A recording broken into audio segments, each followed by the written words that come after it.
So, gonna do some hiking, camping, fishing, outdoors. You're watching Roaming with the Roses. All of that. In this video, I'm checking out the Bruce Schomaker Recreation Area. It's about 25 minutes north of Sioux Center, Iowa. Been told there's a lot of panfish, primarily bluegill in there. So I'm gonna take a look at it. Hope you enjoy this episode.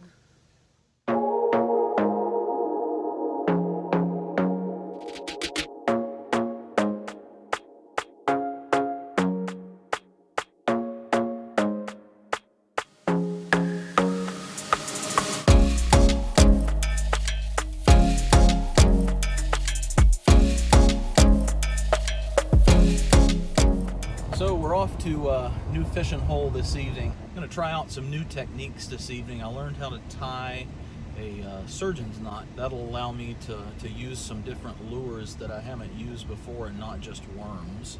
So we're going to find out what's in there. I've got 3 poles with me. I'm going to get some night crawlers and wax worms. And then I've also got some jigs that I'm going to try out this afternoon. But we'll see what we can find up here and see if there's any fish here. So a number of the gas stations in Sioux Center and the surrounding area sell earthworms of some sort, whether that be red worms, night crawlers, or both, as well as wax worms. So the first event was to stop there, pick up some bait, and get everything ready to go before I headed on out to the recreation area to do the fishing. Night crawlers and Slim Jims. Turn left onto Kennedy Avenue. So after I got the bait, I headed on out to the recreation area. It's about 25 minutes or so north of Sioux Center. It's really not a bad drive. You come in the front entrance. There's a nice campground on the side at the front entrance, and then you drive on down the road, and there's a small boat ramp. The lake doesn't allow for motorized boats, but you can put a small John boat or something like that on if you want to fish from a boat. But I don't own a boat at this time, so I was just fishing from the bank. So when I got there, just needed to get my reels and my tackle box, and I decided that I would walk down the lake a bit for the first spot. There's a trail that is mowed clean, and I walked down the lake and figured I would give that a shot, and then if that didn't work out well, my next plan was to come back closer to where I parked the van near the boat ramp, as there looked to be some undercover different things around there that would be good for bluegill and panfish. Well, here we are. This is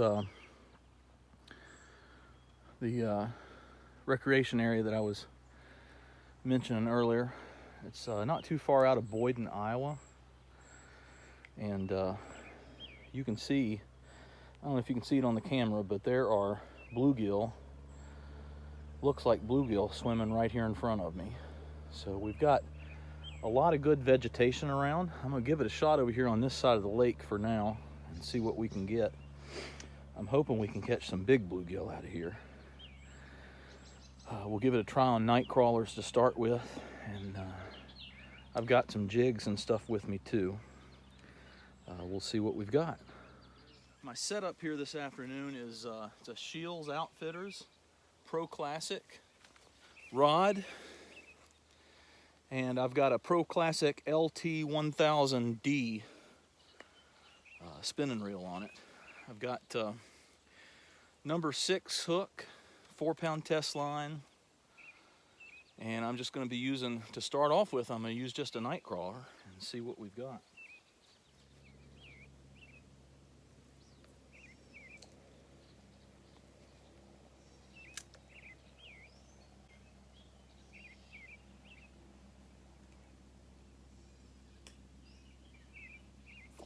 Look at there, no more than threw it in.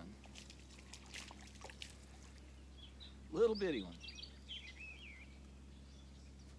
Yesterday at Sandy Hollow. Maybe if we throw it out a little bit.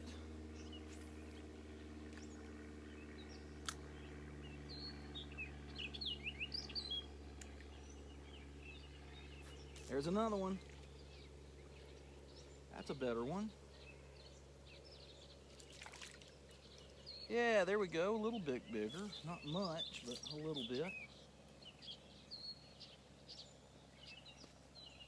2 casts, 2 fish. That's pretty good.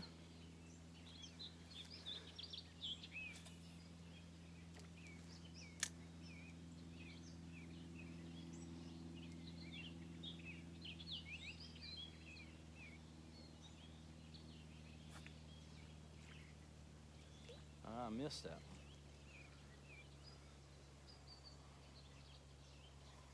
Hard to cast down here. There's a lot of foliage. Trying to get a little further out there. I'm hoping maybe the bigger fish are out in the deeper water.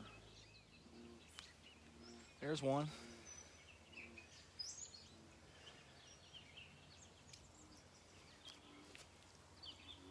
Yeah, that one ain't worth keeping, I don't believe.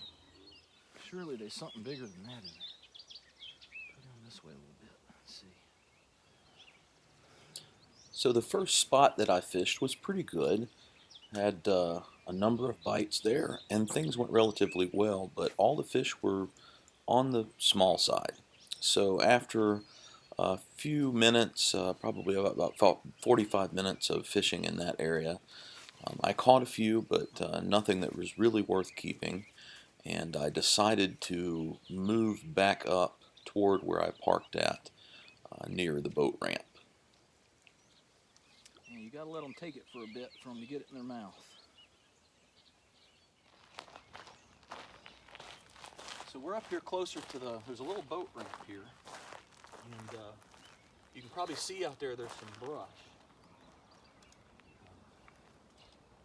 So we're gonna throw up here around this brush. It's not too far down from where I was catching those at earlier. I'm hoping maybe the bigger ones will be up here. We shall find out. I can actually cast up here.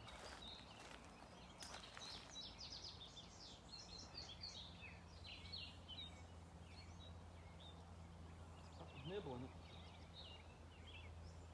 There we go. Get it, get it. That was my fault.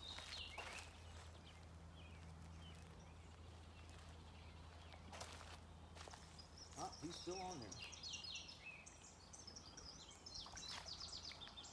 Well, there we go. We won't keep him. He's not big enough. You got your dinner though, didn't you, buddy? You got the worm off there.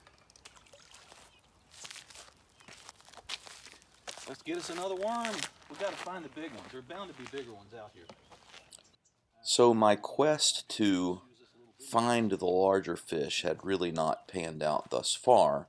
However, the ones that I was catching in this area, which was really just a short distance down the lake from where I began, they were better than there had been. There was trees in the water, some undercover that I feel really was well set for the larger fish to be around. So I stuck with this area for the time being.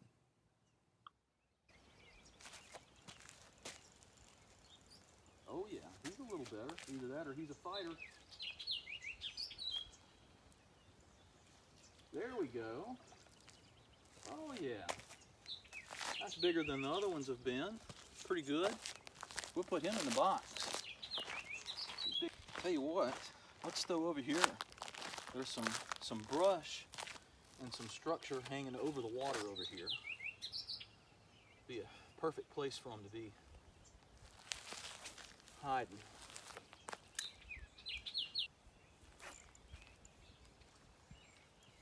Yeah, come on here, buddy. All right.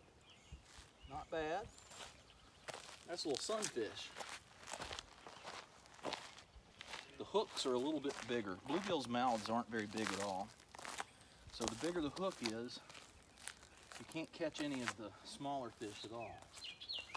Part of fishing is knowing the right gear to use. So hook size and depth that your bait is tremendously important. I believe I'm going to have to change the depth on my bobber again. I've got it pretty deep where we were over there in that first place fishing next to that brush. I think the water dropped off a little quicker out there. Let's adjust this bobber. I think I need a shorter depth on it. Alright, I've got me this little jig. I'm putting just a little piece of worm on the end of it. I'm telling you, right over here on this tree, seems like I can't help but catch them every time I throw it out. We'll see now that I've got the camera on if they make a liar out of me.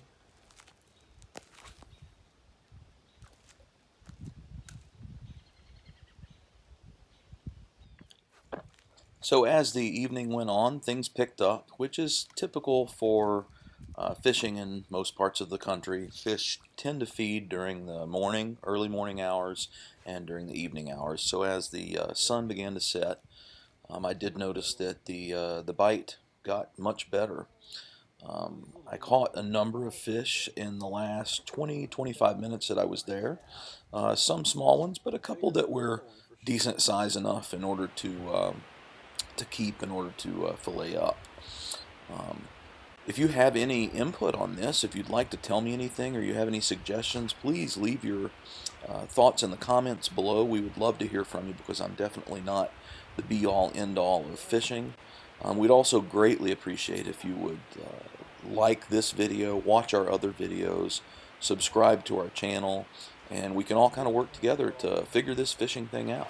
Got a cooler full, enough to put with the ones I've got at the house. It's been a good night. We're up here near Boyden, Iowa, little lake recreation area. Caught, I think I ended up with about 21 and kept 12. So enough to put with the mess that the boys and I caught the last couple times we went and have a fish fry tomorrow. So this is definitely a place to come back to. I'll bring the kids up here. They'll enjoy this. You catch one just about every time you throw it in. There's some nice structure and different things out in the water here, just right here near this little boat ramp. I didn't really explore any further when I fished down the bank about a quarter mile one time. It'd be hard to get the boys down to it, but good place.